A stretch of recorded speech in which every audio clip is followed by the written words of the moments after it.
역대하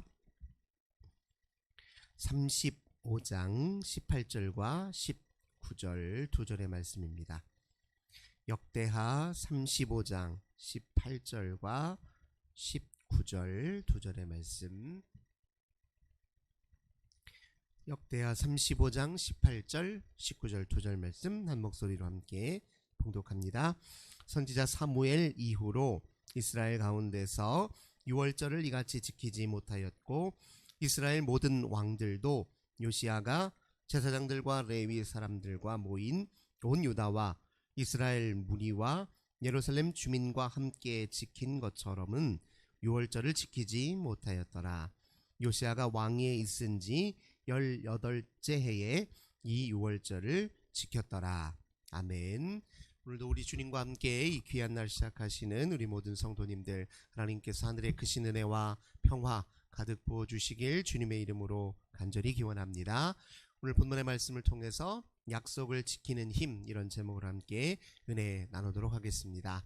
히스기야 왕이 유다의 여러 왕들 중에서 가장 모범적이고 개혁적인 왕이었다면 그의 아들 므낫세 왕은 유다의 왕들 중에서도 가장 하나님을 멀리했던 왕, 또 가장 악한 왕 중에 하나로 그렇게 분류됩니다. 아버지가 가장 의로운 왕이었는데 어떻게 그의 아들이 이렇게 아버지와는 정반대의 길을 걷게 되었을까요?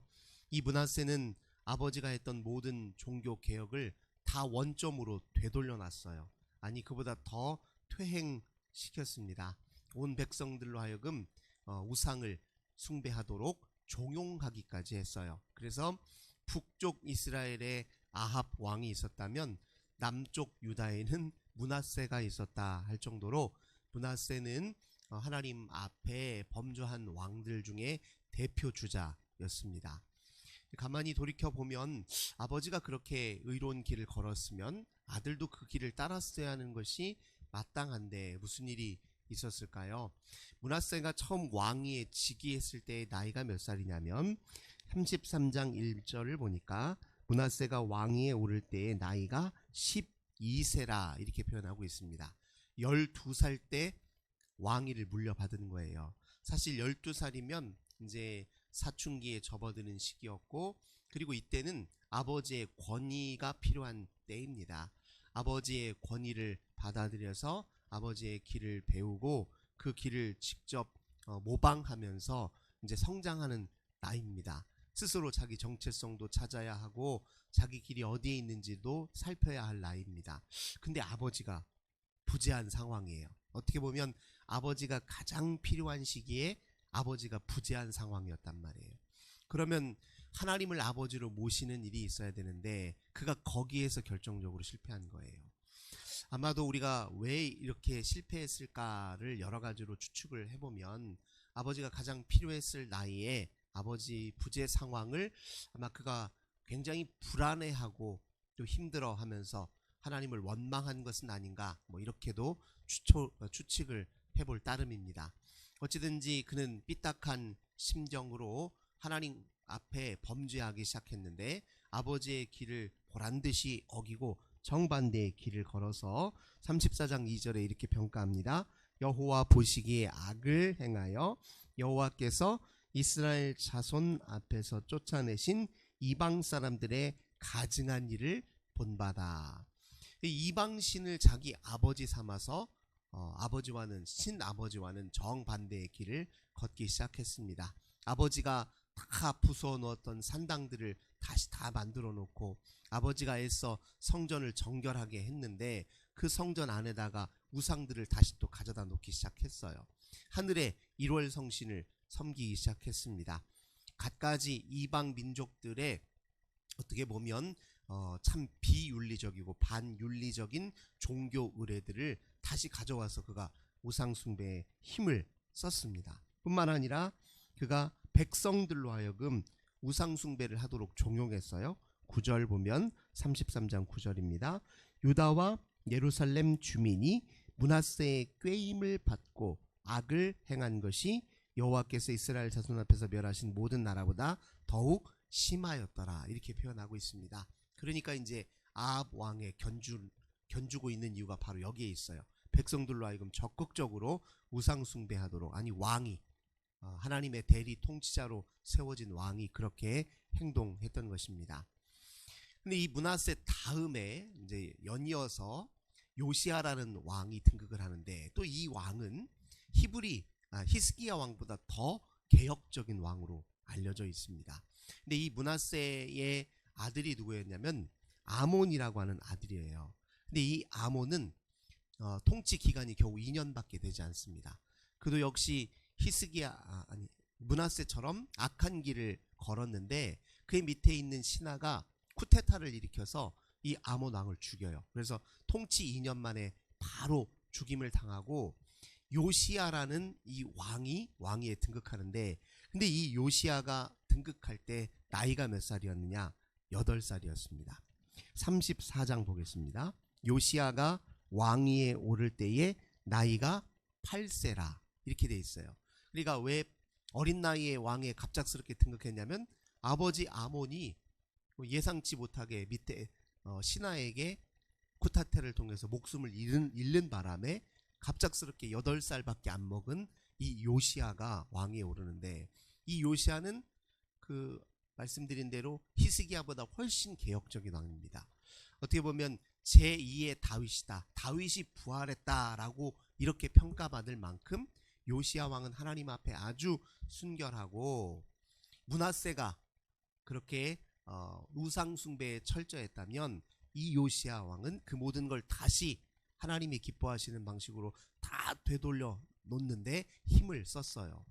똑같이 이제 어린 나이잖아요. 사실 요시야도 아버지 왕도 악한 길을 걸었고 할아버지 므낫세도 악한 길을 걸었단 말이에요. 근데 신기하게 요시야는 또 정반대의 또 길을 걸었어요.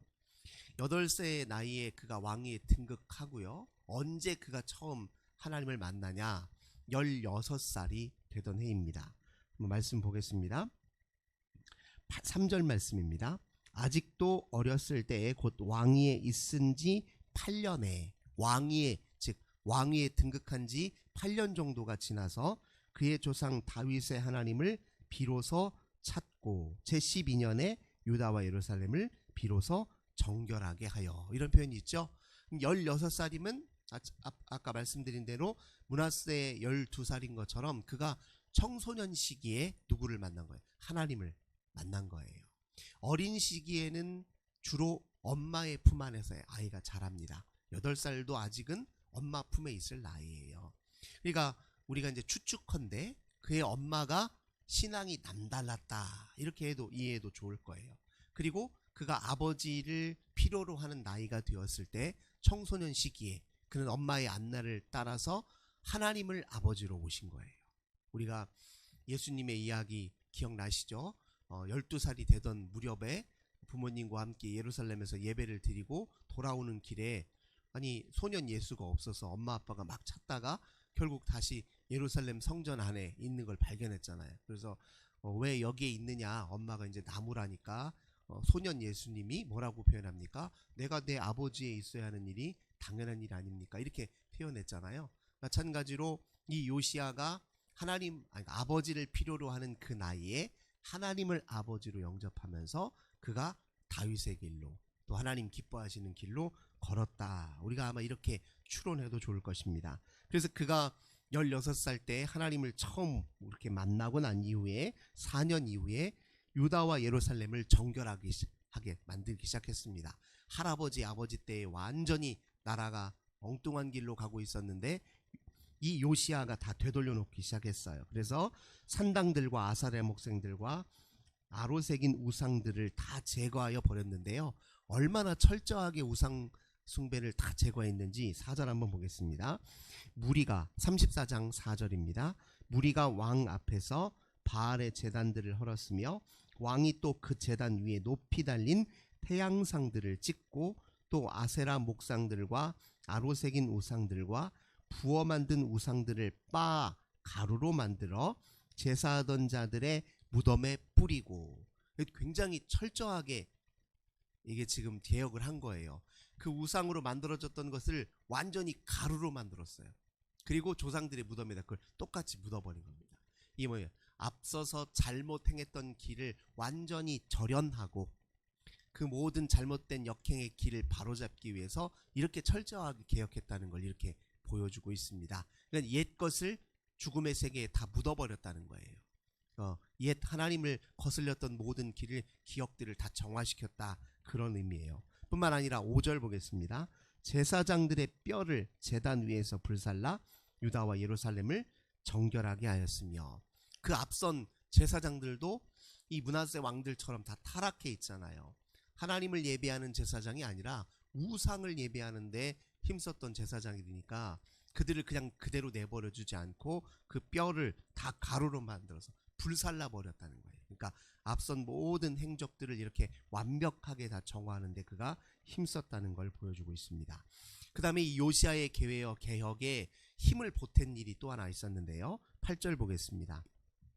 요시아가 왕위에 있은 지 18제에 그 땅과 성전을 정결하게 하기를 마치고 그의 하나님 여호와의 전을 수리하려 하여 아샬라의 아들 사반과 시장 마아세야와 서기관 요호아스의 아들 요아를 보낸지라. 성전을 다시 깨끗하게 정결했어요. 성전을 정비했다는 거예요. 이스라엘 백성들이, 유다 백성들이 하나님을 온전히 예배할 수 있도록 성전을 정비했는데, 그 성전을 정비하는 과정에서 무엇을 발견하느냐? 율법책을 그가 발견하게 됩니다. 자, 14절입니다. 무리가 여호와의 전에 헌금한 돈을 꺼낼 때에 제사장 힐기야가 모세가 전한 여호와의 율법책을 발견하고, 그 성전을 정비하고 수리하는 과정에서 그동안 한쪽 편에 묻혀져 있었던, 방치되고 감추어져 있었던 율법책을 발견한 거예요. 아마도 그 율법책을 이제 신명기로 그렇게 다들 인식합니다. 신명기는 철저하게 여호와 하나님의 율법을 다시 잘 지켜 하나님과 언약을 갱신한 그런 책이에요. 모세가 가나안 땅에 이스라엘 백성들이 입성하기 전에 마지막으로 하나님 말씀을 다시 한번 들려주고 언약 관계를 이렇게 체결했던 책이 신명기잖아요. 그래서 그 신명기를 읽어보니까 우리 앞선 할아버지와 아버지 때 얼마나 큰 잘못을 저질렀는지 더 분명하게 깨달아 알게 됩니다. 그래서 그 말씀의 인도함을 따라서 모든 일들을 다 제자리로 돌려놓기 시작합니다. 이제 그 일에 이제 힘을 썼다는 거죠. 그래서 31절, 34장 31절 보겠습니다. 왕이 자기 처소에 서서 여호와 앞에서 언약을 세우되 마음을 다하고 목숨을 다하여 여호와를 순종하고 그의 계명과 법도와 율례를 지켜 이 책에 기록된 언약의 말씀을 이루리라 하고, 요시아가 나름대로 우리가 본래 하나님의 이런 언약 백성인데, 약속으로 서로 맺어진 관계인데 그동안 이것을 잊고 스스로 하나님의 계명을 어겨서 그 약속을 우리가 파괴하고 살았구나. 이제 이 약속을 다시 기억하고 그 약속에 근거하여 우리가 우리 본분을 다해야 되겠구나, 이렇게 결심을 하고 온 백성들과 함께 제2의 언약 관계를 또 형성하기 시작한 겁니다. 그리고 이 언약 관계를 지속하기 위해서 그가 어떤 일을 했느냐? 오늘 35장 1절 말씀 보니까 요시아가 예루살렘에서 여호와께 유월절을 지켜 첫째 달 14째 날에 유월절 어린 양을 잡으니라, 이렇게 표현합니다. 그리고 18절 우리가 읽었던 읽음 보니까 이제까지 제대로 지키지 않았던 이 유월절을 온전히 지켰다라, 그렇게 표현하고 있습니다. 이 유월절을 지킨다는 것은 하나님과의 언약 관계를 지키고 유지하기 위해서 굉장히 중요한 의식이에요. 유월절과 관련해서 이스라엘들이 무엇을 경험했습니까? 그들은 애굽의 노예로 있었는데, 고통과 괴로움과 어떻게 보면 죽음의 영역에 묶여 있었는데 은혜로 건짐을 받았어요. 유월절은 은혜로 구원받은 사건에 대한 그 의미를 되새기는 날이에요. 동시에 그 유월절은 무엇을 상징합니까? 하나님이 마지막 이집트에 내린 심판으로부터 그들을 보호하시고 뿐만 아니라 홍해를 건너게 하셨단 말이에요. 그러니까 이전의 삶을 모두 청산하고 하나님과 함께 새로운 삶을 시작할 수 있는 전환기, 그게 유월절입니다. 유월절을 회상하고 기억함으로 그들은 이제 우리는 하나님과 함께 새로운 삶을 시작합니다. 우리는 은혜로 우리의 삶이 달라졌습니다. 이걸 또 고백하는 날이거든요. 그 다음에 또 6월절은 무엇을 상징합니까? 죽음의 재앙으로부터 하나님이 보호하심을 상징한단 말이에요. 그러니까 철저하게 6월절은 하나님의 은혜를 인식하고 또 그것을 회상하면서 하나님 앞에 감사의 제사를 올려드리는 게 6월절입니다. 이걸 잘 지켰다 하는 말은 하나님과의 언약관계를 이행하는데 힘썼다, 그런 뜻이기도 해요. 하나님과의 약속을 잘 지키기 위해서 우리가 필요한 요소들이 첫 번째로 이렇게 은혜를 날마다 묵상하는 일이에요. 감사하는 일입니다. 감사 생활이 곧 하나님과의 언약관계를 지켜주는 가장 강력한 힘입니다. 그래서 타락과 영적 타락의 시대에 6월절이 전혀 잊혀진 채로 있었던 거예요.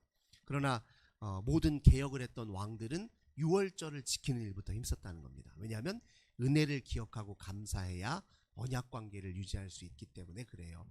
그동안에 하나님이 약속은 지켰지만 이스라엘 백성이 약속을 파기했거든요. 하나님은 끊임없이 그 약속을 기억하시면서 그 약속의 기초에서 유다 백성들을 지켜주셨는데 이스라엘 백성들이 스스로 등을 돌렸다가 이제 이 6월절을 지켜 행함으로 다시 하나님의 언약 관계에 온전히 서기 시작했던 것입니다. 오늘 하루에 우리가 하나님과 삶을 함께 온전히 살고 우리 주를 위해 살기 위해 필요한 가장 중요한 하루의 시작의 절기는 무엇이냐? 우리 하나님의 은혜를 다시 헤아려보고 주 앞에 감사의 기도를 드리는 거죠. 감사와 은혜의 기도가 오늘 우리를 지켜주는 또 하나의 강력한 힘이 될 수 있습니다. 오늘 하나님 주신 말씀대로 오늘 하루의 삶이 우리 하나님과의 언약 관계 속에 온전히 승리하는 삶 되도록 우리 하나님께서 지켜주시리라 믿습니다. 기도하겠습니다. 아버지 감사합니다. 오늘도 저희들 주 앞에 감사의 기도로 우리 주님의 놀라운 은혜를 기다리고 사모하는 마음으로 하루를 시작합니다. 주님께서 오늘도 지켜주시고 우리의 모든 인생에 친히 동행하여 주소서. 우리는 영원히 주님의 은혜를 기억하고 사모하며 오직 주의 언약 백성답게 주의 말씀 안에 거하도록 우리를 붙잡아 주옵소서. 오늘도 저희들 중보하며 기도하는 것마다 하나님 응답하여 주옵소서. 주 예수님의 이름으로 간절히 기도드립니다. 아멘. 오늘도 하나님 우리 환우들을 위해서 가정의 자녀들을 위해 교회와 나라와 민족을 위해 기도합시다. 주님 감사합니다. 오늘도 우리 주님과 함께 하루를 시작합니다. 능력 되신 주님을 의지합니다. 오늘도 복되신 우리 하나님의 말씀에 근거하여 하루하루를 살아갈 때 하나님이 힘이 되어주시고 능력이 되어주시고 우리의 보호자가 되어주소서. 하나님 앞에 기도